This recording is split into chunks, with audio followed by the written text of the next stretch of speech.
तो आतंकवादी याकूब के जनाजे में ज्यादा लोग थे और अब्दुल कलाम जी के इसमें कम थे। आज लखनऊ से ये चलते चलते में हमारे साथ एक विशेष अतिथि है जिस चुनाव पर दुनिया भर की नजर लगी है, क्योंकि यहाँ पर एक साधु खड़े हैं, लेकिन उनको कुछ लोग मौलाना जी भी कहते हैं। तो मौलाना आचार्य प्रमोद जी का स्वागत है चलते चलते में। शुक्रिया। लोग आपको इस्लामाचार्य भी कहते हैं। तो ये तो सनातन धर्म की बहुत महानता है कि वो सबको साथ लेके चलता है। अगर कोई मुझे ये मानता है कि मैं मुसलमानों से भी मोहब्बत करता हूं और मुसलमान मुझसे मोहब्बत करते हैं, तो ये तो इस देश के लिए बहुत अच्छी बात है, क्योंकि देश की दोनों शक्तियां हैं, एक हिंदू एक मुसलमान। अगर हिंदू मुसलमान दोनों मिलके किसी एक व्यक्ति को आदर करते हैं तो इसमें बुराई क्या है? मुझे इसमें कोई आपत्ति नहीं। ऐसी चीजों को कॉकटेल भी कहते हैं। ये आपका नजरिया है। मैं तो ऐसी चीजों को गंगा जमनी तहजीब का संगम कहता हूँ, गंगा जमनी तहजीब का मरकज कहता हूँ, भारतीय संस्कृति और सभ्यता का प्रतीक मानता हूँ। सुरेश जी, ये कहाँ से आई गंगा जमनी तहजीब? इसमें तो हिंदू ही खत्म होता जा रहा है। नहीं, हिंदू खत्म होता जा रहा। तो ये सवाल 5 साल से तो बीजेपी की सरकार है, नरेंद्र मोदी जी हिंदू उनको भी सवाल सम्राट कहते हैं। और उनके राज्य में 5 साल में अगर हिंदू खत्म हो रहा है, आप देखिए, बीजेपी तो ये कहती थी कि हिंदू खतरे में है, नेहरू की गलती हुई, इंदिरा गांधी की गलती हुई। अरे 5 साल से तो आप 5 साल से आप सत्ता में हैं। तो क्या करे? आपके जैसे आचार्य नाम एक तरफ है गोरख पीठाधीश्वर, दूसरी तरफ है कल्की पीठाधीश्वर। आप तो हिंदू में फूट पाड़ रहे हैं। माना कि मुसलमान आपके साथ खड़ा हो गया, आपके नबी के गाने और तमाम, क्या अभी उसको मैं क्या कहूँ, लेकिन ये तो आप सुरेश जी, आप जो मर्जी कह सकते हैं, उसमें कोई बात नहीं। सवाल करना आपका हक है, संदेह करना आपका हक है, क्योंकि आपने संदेह ही तो किया है। प्रश्न ये पैदा होता है सुरेश जी कि अगर कोई हिंदू और मुसलमान दोनों किसी को अगर कम्युनिटी को साथ लेके चलता तभी तो देश बनेगा। क्या इस देश की आजादी में मुसलमानों का कोई रोल नहीं?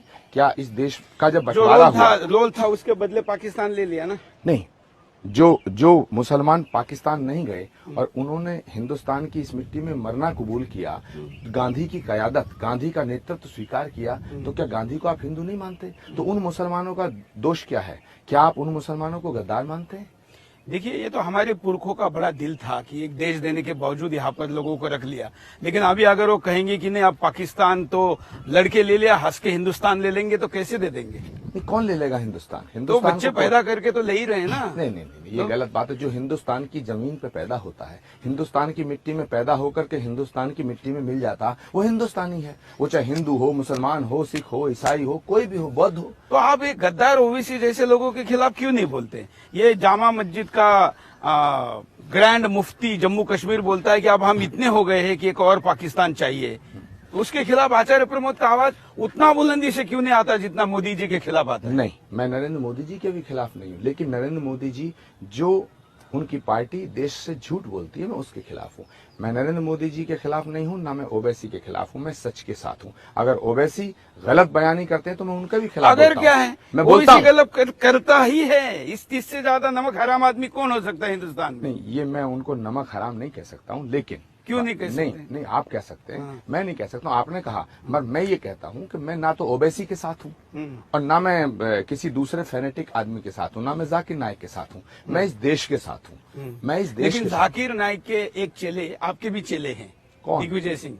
नहीं, दिग्विजय सिंह जाकिर नाइक के चेले नहीं है। दिग्विजय सिंह एक बहुत बड़े सनातन धर्म के मानने वाले हैं और 3,500 किलोमीटर की पदयात्रा नर्मदा की अगर कोई करे, वो जाकिर नाइक का चेला हो सकता है। वह मंच पे जाके बोलते हैं कि मैं तो आज धन्य हो गया जाकिर जी आपके मंच पे आके। दिग्विजय सिंह जी ने कभी नहीं कहा होगा। मैंने वीडियो दिखाए हैं। अरे साथ सुनिए। अच्छा, आप ये तो मानते हैं कि जाकिर नाइक का सबसे एक्सपर्ट हिंदुस्तान में कोई हो तो सुदर्शन है? अब मेरा इंटरव्यू आप कर रहे हैं, इसका वीडियो क्या दिखाएंगे? वीडियो पे मत जाइए। दिग्विजय सिंह जी से बड़ा हिंदू कोई हो नहीं सकता। ओके, दिग्विजय सिंह से बड़ा हिंदू इस देश में नहीं है।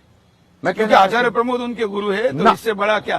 फिर आपके फॉर्मूले वाला ही नहीं, सवाल ये नहीं। आचार्य प्रमोद कृष्णम का सवाल नहीं है यहाँ, सवाल सिर्फ दिग्विजय सिंह जी का है। मैं कह रहा हूँ ना, दिग्विजय सिंह जी से बड़ा कोई हिंदू नहीं, और दिग्विजय सिंह सबसे बड़े हिंदू भी हैं और दिग्विजय सिंह सबसे बड़े हिंदुस्तानी हैं। दिग्विजय सिंह का जो व्यक्तित्व है और उसको किल करने की कोशिश की गई है, साजिशें की गई हैं। मेरा सवाल दिग्विजय सिंह पे नहीं है, ना मैं चाहता हूँ। मैं चाहता हूँ, आपने हिंदू और मुसलमान की बात की। पहली बात तो हिंदू और मुसलमान इस देश की ताकत है। दूसरा, अगर अगर देश की आजादी में क्या अशफाक उल्लाह खां शहीद नहीं हुए?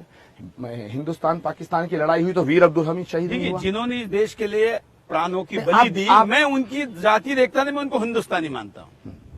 आपको हिंदुस्तान में कोई मुसलमान ऐसा मिला जो गद्दार है? पूरी पार्टी बीजेपी जो है, और आप बीजेपी के तमाम नेता सुरेश जी, और जो आपके भी बड़े प्रिय शिष्य हैं, उनसे कभी ये सवाल नहीं करते कि तुम हिंदुस्तान के मुसलमान को पाकिस्तानी क्यों कहते हो? उनसे कभी सवाल किया? आपने गिरिराज सिंह से किया, आपने बहुत उमा अच्छा भारती से धर्म का किया, काम करे। आपने साध्वी प्रज्ञा से क्या? नहीं, मैं क्या तो है? साध्वी पक्ष, नहीं, नहीं, साध्वी प्रज्ञा के मैं साथ हूँ। नहीं, नहीं। आपको पता होगा तो उनकी गिरफ्तारी के पहले दिन से मैं साध्वी प्रज्ञा के साथ हूँ, आज भी हूँ, कल भी रहूंगा। हेमंत करकरे शहीद हुए नहीं हुए? वो पाकिस्तानी थे, वो देखिए- देश के गद्दार थे। देखिए, वो मैंने कहा साध्वी ना, प्रज्ञा देश अगर ये के लिए कहती मरने है, वाले व्यक्ति के खिलाफ हम नहीं हैं। साध्वी प्रज्ञा का अगर उत्पीड़न हुआ तो हमें भी ठेस लगी, लेकिन क्या हेमंत करकरे की शहादत का अपमान करना ठीक है? आज तो आप उन्होंने माफी मांगी उसके लिए, हैं? उन्होंने माफी मांग ली उसके लिए। माफी मांगी? आप साध्वी प्रज्ञा को शुभकामना देंगे कि नहीं, मैं तो चाहूंगा कि दिग्विजय सिंह की वहां जीत हो। तो ये तो भाई देखिए, क्योंकि आप दिग्विजय आचार्य सिंह- प्रमोद एक साध्वी के साथ खड़े नहीं हो सकते, या उत्तर प्रदेश में योगी जी के साथ खड़े नहीं हो साध्वी सकते। प्रज्ञा जब तक हेमंत करकरे को गद्दार नहीं कह रही थी, मेरे हृदय में उनके प्रति सम्मान था। दिग्विजय सिंह और साध्वी प्रज्ञा, अगर दोनों में तुलना की जाए तो दिग्विजय सिंह सबसे बड़े हिंदुस्तानी भी और सबसे बड़े हिंदू हैं। साध्वी प्रज्ञा से बड़े हिंदू दिग्विजय सिंह हैं। मैं चुनाव में जाऊंगा उनके, मैं आप तो स्टार प्रचारक बनाया मैं जाऊंगा आपको कांग्रेस ने। मैं सुरेश जी जाऊंगा, लेकिन ये सवाल हाँ। आप क्यों नहीं करते इनसे? अच्छा, अगर हिंदुस्तान का मुसलमान गद्दार है, हिंदुस्तान का मुसलमान पाकिस्तानी है, तो राजनाथ सिंह जी क्यों मुसलमानों के घर जा रहे हैं? उनकी बताए ना क्यों जा रहे हैं? नहीं, और 100% गली गली जा को रहे तो हैं। हमने नहीं कहा ना, 100% को तो नहीं कहा हमने भी। हम कहा 100% को कह रहे हैं। कितने प्रतिशत मुसलमान गद्दार हैं? अब ये उन्होंने मेजोरिटी में साबित करके देना चाहिए कि ज्यादा हिंदुस्तानी है। वो जान दे दें अपनी, क्या दे दें, प्राण दें? कौन सा कम से सबूत कम चाहिए? उनके प्राण लेने चाहिए जो देश के खिलाफ बोलते हैं। अबू कलाम आजाद, वो तो APJ देखिए, उनको कलाम, तो मुसलमान भी वीर हिंदू नहीं अब्दुल मानते। हमीद। उनको तो मुसलमान भी मुसलमान नहीं मानते ना। जिस दिन उनकी समाधि हुई या उनकी अंत यात्रा हुई, उनको सुपुर्द खाक किया गया, उसी दिन याकूब के लिए जनाजा निकला था मुंबई में। तो आतंकवादी याकूब के जनाजे में ज्यादा लोग थे और अब्दुल कलाम जी के इसमें कम थे। उनके यहाँ पर रामायण रखी गई थी क्योंकि वो पढ़ते थे, गीता रखी गई थी तो पढ़ते थे। तो मुसलमानों ने उस म्यूजियम में जाने से मना कर दिया। बताइए, जो आतंकवादियों को शहीद कहती है महबूबा मुफ्ती, भारतीय जनता पार्टी से सवाल आपने नहीं किया कि बिल्कुल किया। तुमने इनके साथ सरकार क्यों बिल्कुल बनाई? किया। हैं? मैं तो कहता हूँ कि उससे बड़ा गद्दार हिंदुस्तान में कोई नहीं है।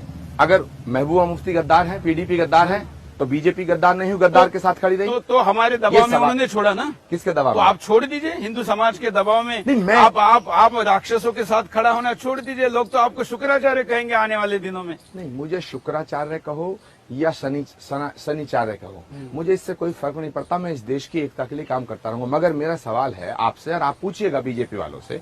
बीजेपी ये कहती है कि हम हिंदूवादी पार्टी हैं, हिंदुत्व के लिए क्या किया 5 साल में? मुझे आप बताइए, मैं आपसे पूछ रहा हूँ। देखिए, सबसे बड़ा मैं क्या जिसके काम लिए किया? मोदी जी की तारीफ करूंगा। बताएं। विश्व में कहीं पर भी हिंदू प्रताड़ित होता है तो भारत में आकर वो शरण ले सकता है। वो इसका नेचुरल होम डेस्टिनेशन है। ये कानून उन्होंने लाया, ये हिंदुस्तान के इतिहास की सबसे बड़ी घटना है, ऐसा मैं मानता हूँ।